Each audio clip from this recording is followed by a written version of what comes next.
Give your eyes a rest, and let your mind wander. No screens, just sound and imagination. Let the story begin. The imperial palace was bathed in gold. Lanterns swayed gently in the summer breeze, scattering warm light across the white marble courtyards. The air was heavy with the scent of blooming peonies and the faint notes of ceremonial drums echoing from the grand hall. Lian stood in the bridal chamber, her crimson wedding gown flowing like a river of fire around her feet. Silk gold embroidery and delicate phoenix hairpins weighed upon her just as the weight of this marriage had pressed upon her heart for months. Everyone thought she was the perfect bride for Prince Ruyan. A union between the Prime Minister's eldest daughter and the Empire's most charming prince was a match destined for splendor. Or so it seemed. But Lian was not the gentle, fragile flower they believed her to be. Beneath the layers of silk and the veil covering her face lay calloused hands,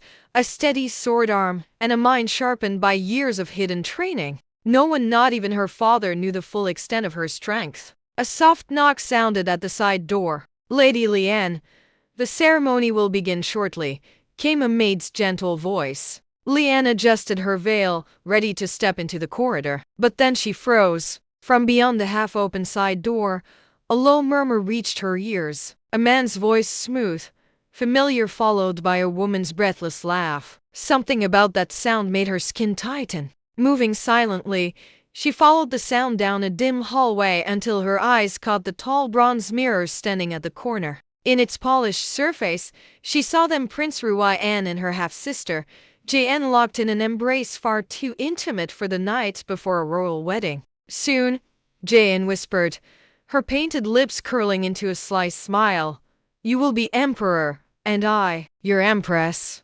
Ruyan chuckled, his hand trailing along her jaw. "Let her stand beside me today. By tomorrow, the crown will be yours." Lian's pulse pounded in her ears. She stepped away from the mirror, her fists tightening beneath her sleeves. No one would see her fury, not yet. But fate had other plans for secrecy. A startled gasp echoed through the hall. One of the palace eunuchs, carrying ceremonial scrolls, had stumbled upon the same scene, catching the traitorous pair red-handed. Servants whispered, guards turned their heads, and in moments, word had reached the main hall. When Lian entered the grand chamber, every eye was on her. The emperor sat in silence, his face carved from stone. "The royal wedding," one of the ministers began hesitantly, "cannot proceed under such circumstances." The emperor's gaze swept over the crowd, finally landing on the disgraced prince and Jn, who now clung to his arm defiantly. "Very well," he said, his voice low and final. "The marriage is cancelled. From this day forward, Jn will remain in the palace not as a wife, but as Prince Ruyan's concubine." Gasps rippled through the hall. Lian lowered her gaze, hiding the fire in her eyes. The wedding was over, but this was only the beginning. The palace had not yet recovered from the scandal. Servants whispered in corridors, ministers held urgent meetings, and rumors slithered like snakes through every corner. But Lian walked in silence, her crimson gown now exchanged for a plain robe. She headed toward the military courtyard, where few dared to go uninvited. The clang of steel and the scent of iron filled the air. At the far end, a man stood watching his soldiers spar. He was tall, broad-shouldered, clad in black armor edged with silver. His hair was tied high, his expression like a blade drawn under moonlight, cold and dangerous. "General Ki." When his gaze turned toward her, the training yard seemed to still. Soldiers lowered their weapons, sensing the shift in the air. "You shouldn't be here," he said, his voice deep and edged with authority. Lian met his eyes without flinching. "I came because you're the only one I can trust." A faint smirk tugged at the corner of his mouth. "Trust? From the Prime Minister's daughter? That's rich. What do you want, Lady Lian?" She stepped closer, her tone low. "Prince Ruyan betrayed me, but he betrayed the Empire long before he betrayed my hand. I want him stripped of everything: his power, his title, his future." Ki's eyes narrowed, studying her as if weighing her worth. "And why should I help you?" "Because," she said, leaning in just enough for her words to reach him alone, "you want him gone as much as I do, and I'm not as weak as I look." For a moment, silence hung between them. Then, without warning, Ki drew his sword and swung it toward her. Gasps erupted from the soldiers, yet Lien didn't flinch. Her hand shot up, catching the blade between her palms. A thin line of blood traced her skin, but her eyes never wavered. Ki's smirk deepened. Perhaps, he murmured, pulling the blade back. You're worth my time after all. Night fell over the capital like a shroud. The palace, still buzzing with whispers of the broken wedding, seemed quieter in the military quarters. Torches cast flickering shadows on the stone walls, the scent of smoke and steel hanging heavy in the air. Lien sat across from General Ki in his private war room, a place few outsiders had ever seen. Maps sprawled across the table, dotted with tiny carved soldiers and banners marking the Empire's territories. He poured himself a cup of dark wine but offered her none. You said you want Prince Ruyan destroyed. That is no small request, Lady Lien. I'm aware, she replied calmly, but you and I both know he's dangerous. If he reaches the throne, the Empire will rot. Ki leaned back in his chair, studying her with the same cold calculation he used when assessing enemies on the battlefield. And what will you give me in return for my sword? Her gaze didn't waver. My loyalty. My skills. His lips curved into a slow, dangerous smile. Skills? The skills of a sheltered noblewoman. Do you think I need another court flower?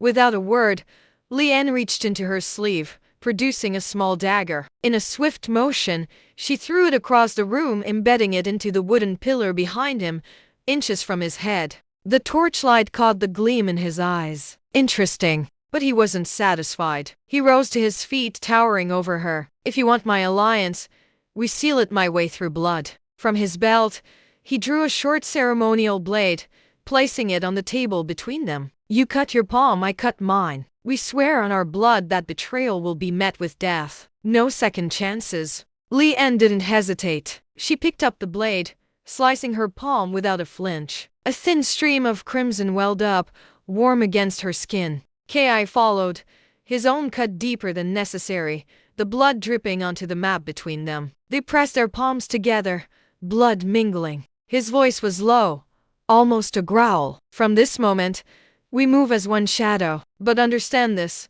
Lien, if you falter, I will end you myself. She met his cold gaze, unafraid. Then I'll make sure you never have the chance. In the dim light, a pact was forged, not of trust, but of shared vengeance.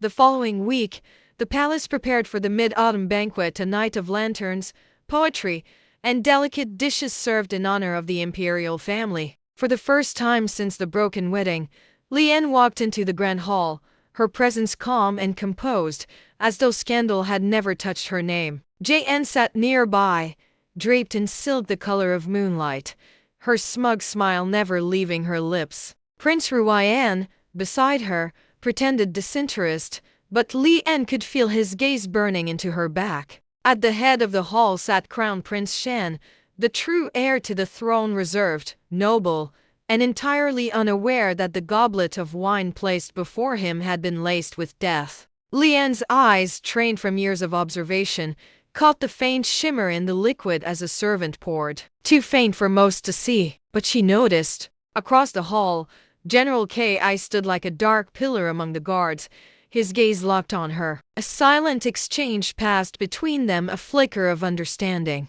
She rose gracefully, approaching the head table with the measured steps of a court lady. Your Highness, she said softly, bowing. A toast, if I may? Before the crown prince could respond, she reached for the goblet before him, lifting it to her lips as though to drink. The moment the rim touched her mouth, Ki moved. In a blur of motion, he crossed the hall, striking the goblet from her hand. It shattered against the marble, the wine hissing as it met the floor, its poisoned nature revealed in the faint curl of black smoke. Gasps erupted from the assembled guests. Ministers rose from their seats, shouting, "Poison!" One cried. Ki's voice cut through the chaos, deep and merciless. "Seal the hall! No one leaves!" Guards rushed to obey, the heavy doors slamming shut. His eyes swept the room like a predator's, landing on the servant who had poured the wine. The man trembled, his hands shaking as Ki seized him by the collar. "Who sent you?" Ki demanded. I.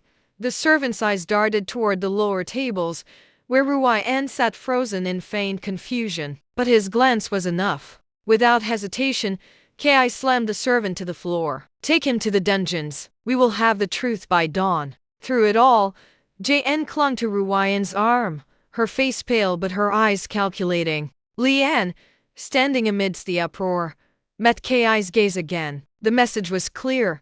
They had just drawn first blood. The day after the banquet, the palace was still unsettled. Whispers of poison clung to every corridor like a bitter fog. Yet amidst the tension, JN walked the gilded halls with the confidence of someone untouched by suspicion. Her silk gown was embroidered with silver cranes, her hair adorned with pearls that glimmered under the lantern light. She entered the imperial garden where the emperor sat in quiet contemplation, a scroll in hand. JN knelt gracefully before him. Your Majesty, she began, her voice soft, the perfect blend of respect and charm. Yesterday's events have left the court uneasy. The people may begin to doubt the stability of the imperial family. The emperor's eyes flicked toward her, his expression unreadable. And what would you suggest to ease their doubts? She lowered her gaze, feigning modesty. The empire needs a vision of strength and unity. Prince Ruyan and I, we share a deep bond. If our union were recognized not as concubinage, but as a legitimate marriage, it would send a powerful message to the people. The emperor's fingers tapped the armrest. You are ambitious, child. I am loyal, she countered sweetly, to the throne, and to the man who will one day lead it. From the shadows beyond the archway, Lian had been listening. She stepped forward, her footsteps deliberate on the stone path. Loyalty, she said, her voice cold as the winter wind. Is that what you call climbing into a prince's bed the night before his wedding to another woman?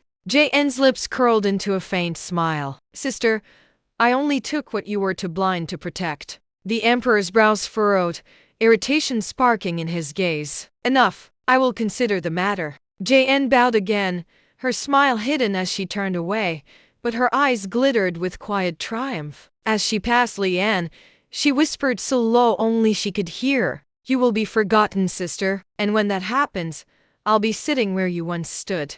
Lian's nails bit into her palms, but her voice was steady. Enjoy your climb, JN. Just remember when you fall, I'll be the one holding the sword. The capital was quiet that evening, but within the walls of the imperial palace, tension simmered like a hidden flame. Prince Royan's chambers were dimly lit, shadows dancing across the polished floors as he stood before the large map of the empire spread across the table. His eyes, sharp and calculating, traced each border, each fort, each key city under the empire's control. He was a prince of appearances, charming, well-spoken, seemingly loyal, but beneath that veneer lay a mind constantly weaving schemes. Royan's hand hovered over the map, tapping lightly on the southern provinces. If Shen ascends without resistance, he murmured to himself, the empire will grow weak, and my opportunity will vanish. He recalled the banquet's chaos, the subtle shift in court alliances, the fear in the eyes of ministers who had underestimated him. And yet, he had remained in the shadows, waiting for the perfect moment. A servant entered cautiously,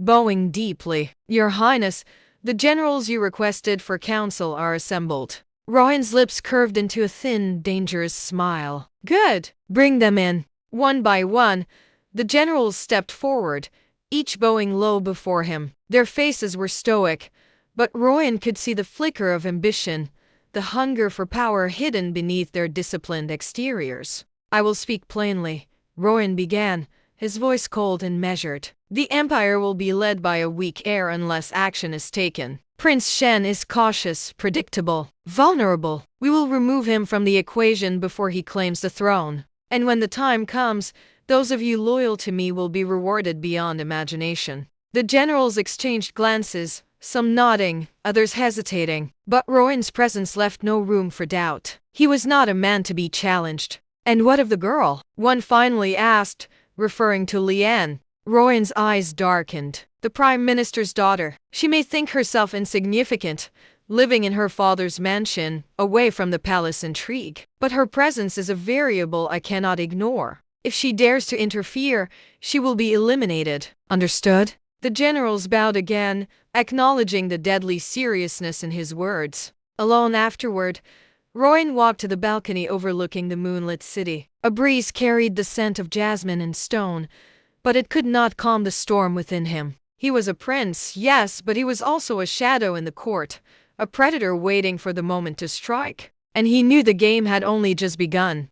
The first light of dawn spilled over the walls of the Prime Minister's mansion, casting long shadows across the courtyard where Lian now stood. Her fingers were clenched into fists at her sides, her eyes scanning the training grounds that had been prepared for her, an arena of stone and steel, far from the safety of her familiar halls. General Ki emerged from the shadows, his black armor glinting in the early sunlight, his presence immediately commanding every corner of the yard. His expression was unreadable, cold as the steel of his sword. "You stand here," he said, his voice low but cutting, claiming vengeance and justice. "But do you understand what it truly means to fight for it?" Lian's gaze met his without hesitation. "I understand enough to know I will not fail." He circled her like a predator assessing prey, slow and deliberate, each step measured. "Words are easy. Resolve is tested in blood, in fire, and in fear. Do not mistake courage for skill, girl."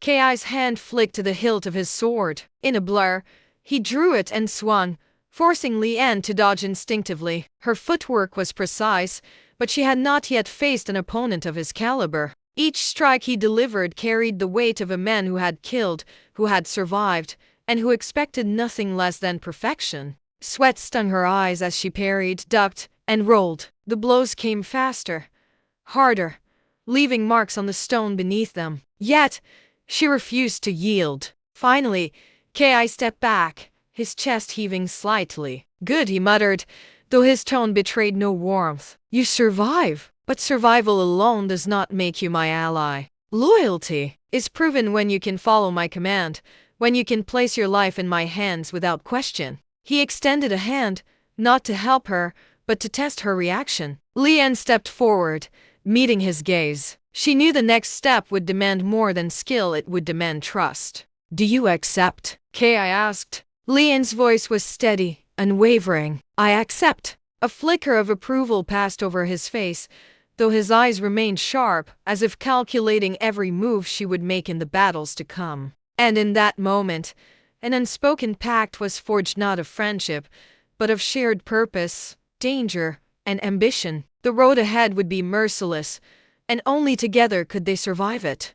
The training hall was vast, its stone floors echoing every movement, every step, every clash of steel. Lian stood in the center, her body coiled like a spring, eyes locked on General Ki as he circled her with a predator's precision. "Focus," he commanded, his voice cutting through the silence. "Every strike must have purpose. Every movement must kill or defend. There is no middle ground in this world." Lian adjusted her stance, her hands gripping the practice sword tightly. She had trained before, in secret, away from the eyes of her family, but never against a master like him. His swings were fast, deliberate, deadly, but she moved with equal precision, anticipating, reacting, learning in real time. Steel met steel with a ringing clash, sparks dancing as if the room itself were alive with their energy. Kicks, rolls, feints, and parries, each one a test, a lesson, a challenge. And with each passing moment,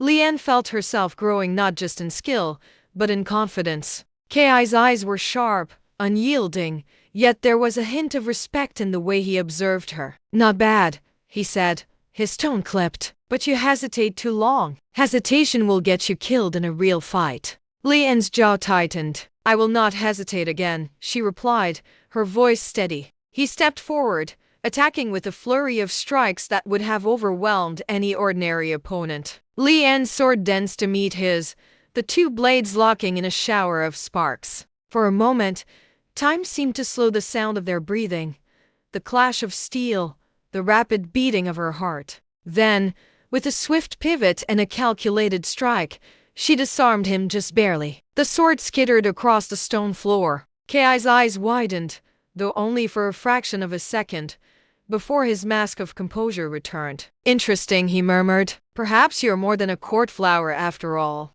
Lian wiped sweat from her brow, her chest heaving, yet a small, triumphant smile tugged at her lips. I told you, I am not to be underestimated. He stepped closer, lowering his voice. Remember this, Lian. Strength alone is not enough. You must be cunning, relentless, and above all, willing to do what others will not. The lesson was harsh, the pain of the strikes lingering. But beneath it all, a fire had been ignited, a fire that would not only forge her skills but bind her fate ever closer to General Ki. Outside, the wind swept through the hall, carrying with it the scent of jasmine and steel, whispering promises of battles yet to come. The corridors of the Prime Minister's mansion were alive with whispers, but in the war room, every sound outside seemed distant, almost unreal. Lian and General Ki stood over a large map, markers and miniature banners scattered across the table like pieces in a deadly game of chess. This is not just about Prince Royan anymore, Ki said, his tone low, sharp. The Empire is a web of loyalty and betrayal. To succeed, we need allies strong, unflinching, and trustworthy. Do you understand? Lian nodded. I do. But who can we trust in a court full of lies and ambition? He gave a faint smile, rare and fleeting. Those who have something to lose. Those who value the crown over their own greed. I have a few in mind. Over the following days, Lian and Ki traveled in secret to meet influential nobles, military commanders, and scholars loyal to the empire. Each meeting was a test of loyalty,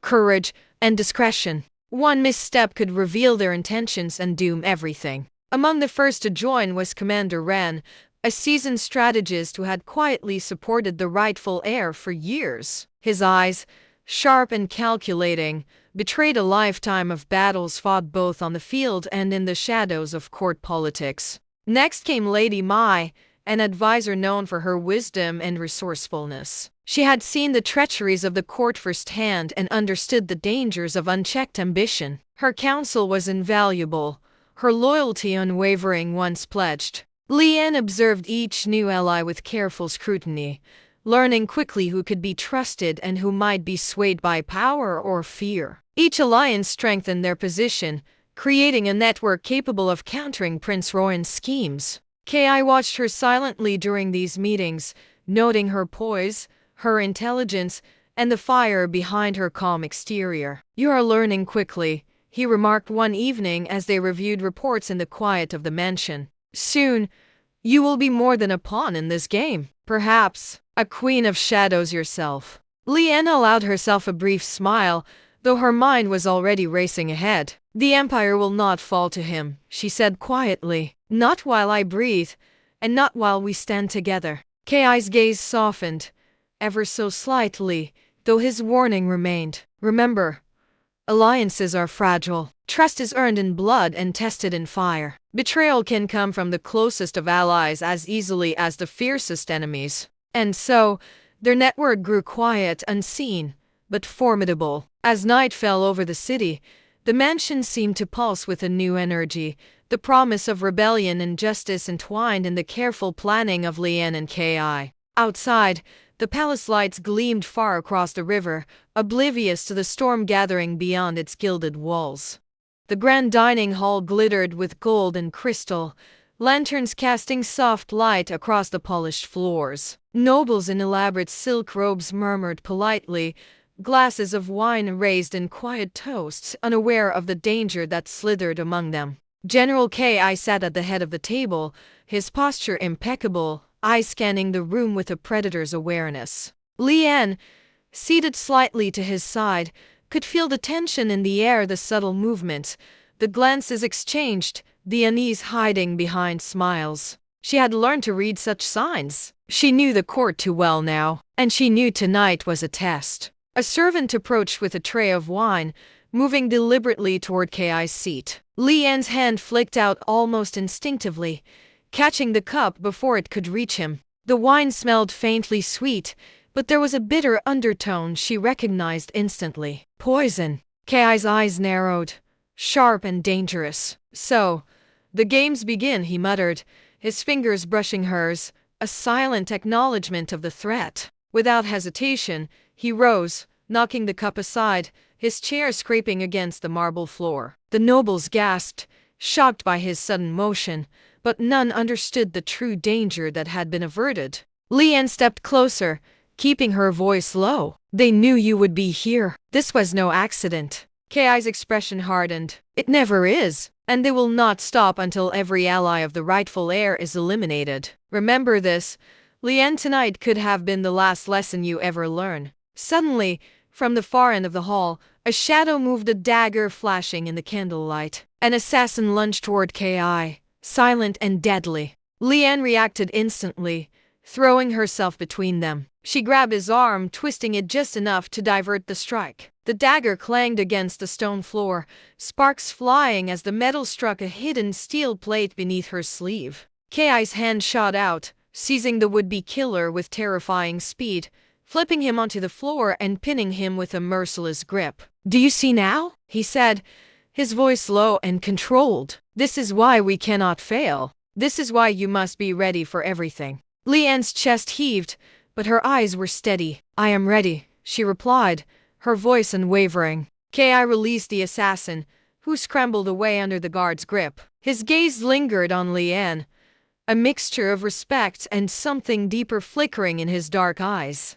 "Good," he said finally. "Tonight, you saved more than my life. You saved the plan. And soon, we will need that same courage, on a much larger stage." Outside, the city shimmered under the moonlight, unaware of the peril that had passed within its most opulent hall. But Lian knew the red night was only the beginning.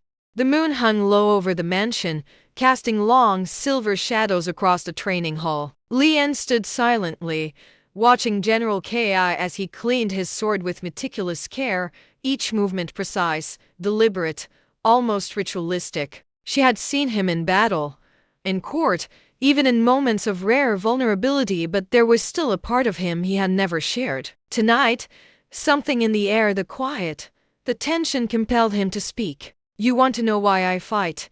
Ki began, his voice low, almost a whisper, as though the walls themselves might betray him. Lian nodded, stepping closer. "I need to understand you, if we're to work together." Ki's dark eyes flickered, a shadow passing over them. "My past is complicated. The Empire sees me as a loyal general, a protector of the crown. But they do not know the truths hidden in its halls." He set the sword down, leaning against a stone wall. "My father served the Emperor, but he was betrayed. The man who should have honored his service plotted against him, and our family paid the price in blood. From that day, I learned that loyalty in this palace is a currency no one can trust." Lian listened intently, sensing the weight of years of pain and secrets pressing down on him. "I've spent my life preparing," he continued, "for a day when I could ensure that those who deserve power and those who threaten it would meet their fates. That is why I have aligned with you.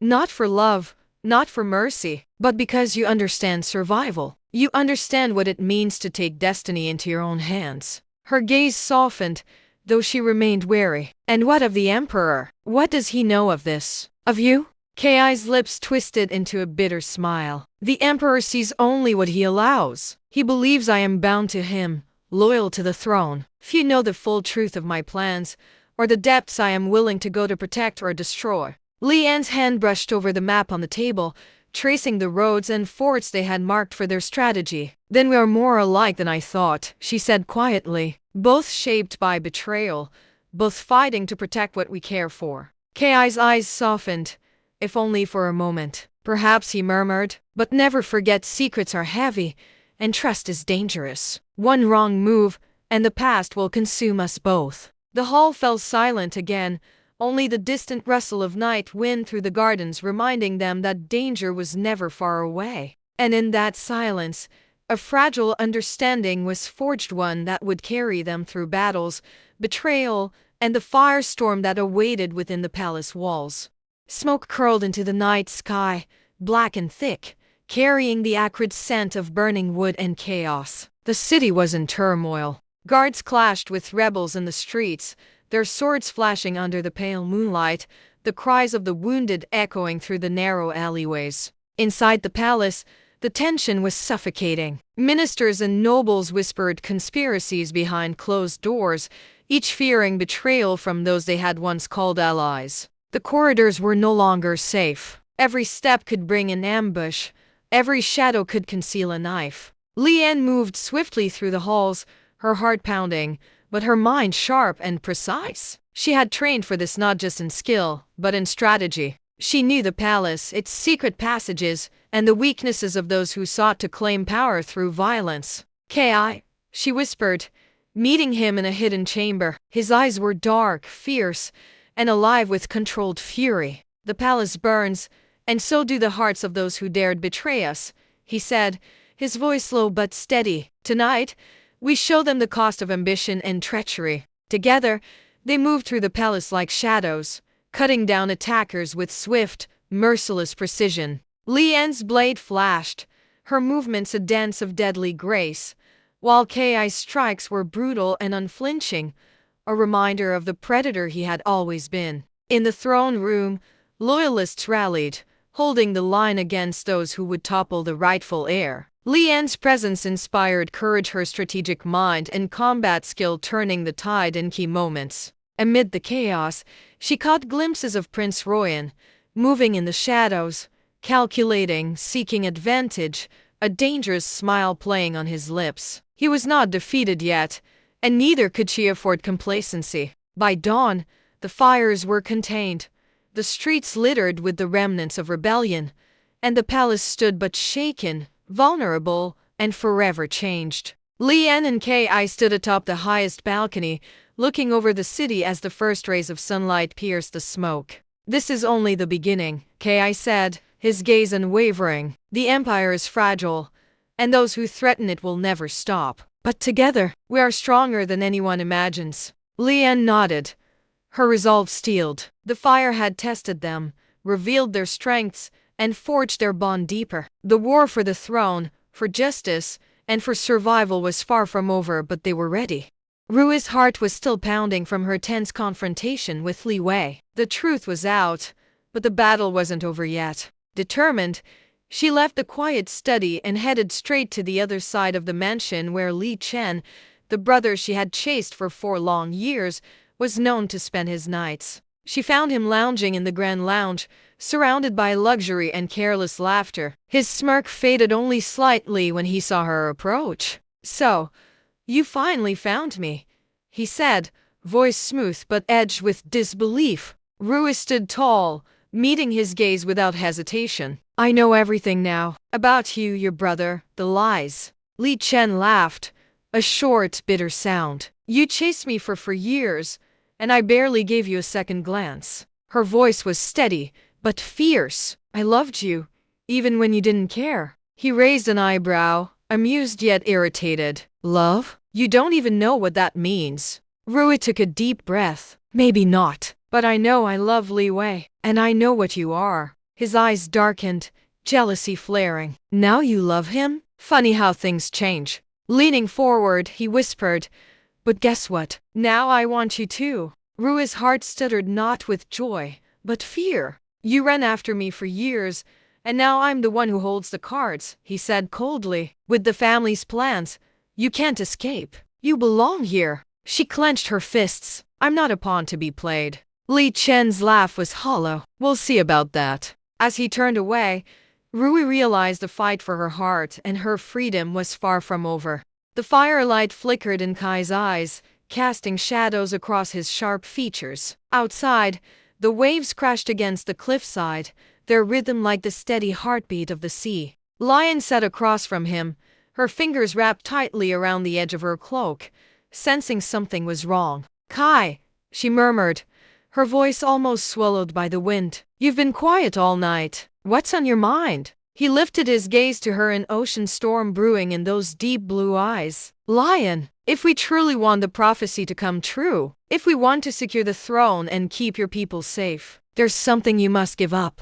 Her breath caught. "What do you mean?" He leaned forward, his voice low, urgent. "The path ahead is dangerous, but there's one thing more dangerous than any enemy: the curse that binds this kingdom. Breaking it will require a sacrifice, something precious, something you hold dear." Her heartbeat thundered in her chest. "You're asking me to give up? What exactly?" Kai hesitated, his jaw tightening. It must be something tied to your soul, something that defines you. The ancient magic doesn't work with blood alone. It demands a trade, and the greater the value, the stronger the blessing. Lion's mind raced. Images flashed her mother's pendant, the royal title she had fought so hard to protect. Even her memories. The thought made her stomach twist. I can't decide this lightly, she whispered, looking away. If I give the wrong thing, I may never be the same. Kai reached out, his hand covering hers, his warmth grounding her. I wouldn't ask if there was another way, but the council won't wait. Your sister's influence grows by the day. If she wins, everything we've fought for will be lost. Her gaze met his, and she saw it there, the pain of asking her, the fear of losing her, and yet the determination to see her safe. What about you? She asked, her voice trembling. What would you give up, Kai? His lips curved in a sad smile. Everything, except you. Silence settled between them, heavy and fragile. Lion's chest tightened with the weight of the decision ahead. She didn't know what she would choose, but she knew one thing. Whatever she gave up, she had to make sure it was worth the kingdom she wanted to save and the man who had given her his heart. The moon's pale glow shimmered over the ocean, painting silver ripples on the restless water. Lion stood at the balcony of her chamber, her hands gripping the cool marble rail. The sea breeze carried the faint scent of salt and something darker. She had given Kai her answer earlier that day, a promise to make the sacrifice he asked for, but the weight of that decision sat heavy on her chest. She didn't notice Kai approaching until his shadow merged with hers on the balcony floor. You've been standing here for hours, he murmured, his deep voice almost blending with the sound of the waves. Lion turned to face him. His eyes were unreadable, but the faint sadness in them was unmistakable. I can't stop thinking. Once I give up what you've asked, I can't take it back. It will change who I am. Kai stepped closer, the moonlight catching on the faint scales along his jawline. I know, he said softly, that's why I didn't demand it. But without this sacrifice, the path ahead will close for you, for me, for the kingdom. Her fingers trembled as she rested them against his chest. His heart beat steadily, as if he was certain of the road they were walking, even if it was paved with loss. Tell me the truth, Kai, she whispered. Is this truly the only way? Kai hesitated. For a heartbeat, she thought he might lie to ease her fear. But then he spoke, voice low and unwavering. Yes, and I would give up far more if it were my choice to bear it. But this key, it's tied to you, Lion. Only you can unlock the seal. Before she could answer, a sudden rustle broke the moment. From the far edge of the balcony shadows, a figure slipped away, quick, silent, and far too familiar. Lion's heart tightened. She didn't need to see his face to know it was Ren. Kai's expression darkened. He's been watching us, he said, his tone colder now. And listening, Lion added. Her mind raced. If Ren knew about the sacrifice, he could use it against her, or against Kai. The ocean's waves crashed harder, as if echoing the unease curling in her stomach. Kai took her hand. Then we move quickly, he said, voice laced with resolve, before shadows take our choices from us. Far below, in the dark waters, something stirred, a glimmering shape moving closer to the shore, as if summoned by the fate she had just agreed to seal. The grand halls of the palace were filled with chaos. Loyal guards clashed with those who had sided with Prince Ruyan and the ambitious, illegitimate Princess Jin. Steel rang against steel, and the air was thick with dust, fear, and the acrid scent of burning torches. Lion moved with precision, every step calculated. Though the part of her heart that remembered Kai's love had been silenced by her sacrifice, her determination had never been stronger. She would not fail, not for the throne, not for her people, and not for the promise she had made to Kai. Kai fought beside her, a storm of strength and strategy. Together, they cut through the rebel forces, breaking their lines with relentless efficiency. Every strike Lion made was fueled by the pain of the memories she had given up, the glimpses of her affection for Kai, the warmth she had once cherished, yet now it became her weapon, her resolve sharpened by the void left behind. Ruyan confronted them in the central hall, his golden eyes blazing with fury. You dare challenge me in my father's palace? He roared, sword raised. Lion stepped forward, her gaze unwavering. "This palace belongs to the rightful heirs, not traitors." Kai intercepted Ryan's strike, their clash echoing through the hall. Sparks flew as steel met steel, and the momentum shifted. Lion seized the moment, striking with precise timing, disarming Ryan and forcing him to kneel. Jin, seeing her plans unravel, tried to flee with her loyalists, but Lion anticipated their move. With a swift command, the palace guards surrounded them. Jin's ambitions crumbled as she realized her allies had been defeated, and the throne was no longer within her grasp. By dawn, the palace was battered but secured. The traitors lay defeated. Ryan and Jin were imprisoned, stripped of their influence. Lion stood on the steps of the throne room, her hands trembling slightly, not from fear but from the cost of victory. The memory of her love for Kai remained just out of reach, a painful void that made her feel both hollow and stronger. Kai approached, his hand on her shoulder. "It's over," he said quietly. Lion looked at him, her eyes reflecting the turmoil within. She could not remember the warmth she had once felt for him, yet her trust in him, her resolve to protect the kingdom, remained absolute. "They won't rise again," she whispered, a faint smile on her lips. Kai nodded, and for a moment, the world seemed to hold its breath. The palace was theirs, the traitors defeated, and the final path to the throne lay ahead. The capital woke to a day of celebration, though the air still held the tension of the previous night's chaos. The sun rose over the palace towers, gilding the banners of the empire with gold and crimson. Today, the rightful heir would take his place. Shin, the young crown prince, ascended the throne before the gathered nobles and ministers. The coronation ceremony was majestic, yet Lion's eyes never left Kai. He stood beside her, tall and imposing, yet his gaze softened when it met hers, a silent acknowledgement of the battles they had fought together and the sacrifice she had made. The Emperor Jian's voice echoed through the hall. "Let it be known, the kingdom has survived treachery, and the throne now passes to the one destined to lead with wisdom and strength." Applause swept through the crowd, but Lion's heart was elsewhere. She remembered the piece of her heart she had given up, the memory of her love for Kai, now a hollow ache within her. And yet, standing there, she felt a quiet certainty. She had fought, sacrificed, and emerged stronger. Kai stepped closer, his hand brushing against hers. Though she could not feel the warmth of the love she once held, she trusted him with her life, and that trust was enough. "You did well," he murmured, voice steady and full of unspoken emotion. She nodded, meeting his eyes. "It was not easy, but the kingdom is safe." And in that moment, as the crowd cheered for the new emperor, Lion realized that the future was hers to choose. She could reclaim her memories someday, or she could move forward, building a life beside the man who had fought for her, for justice, and for the empire. Kai offered his arm, and without hesitation, Lion took it. Together, they walked through the grand hall, past the banners, past the applause, past the shadows of the past, into a future forged by courage, sacrifice, and unwavering loyalty. The throne was secured, the traitors defeated, and though part of her heart was lost to the past, a new chapter had begun, one where Lion and Kai faced whatever came next, side by side. The kingdom had survived, and so had they.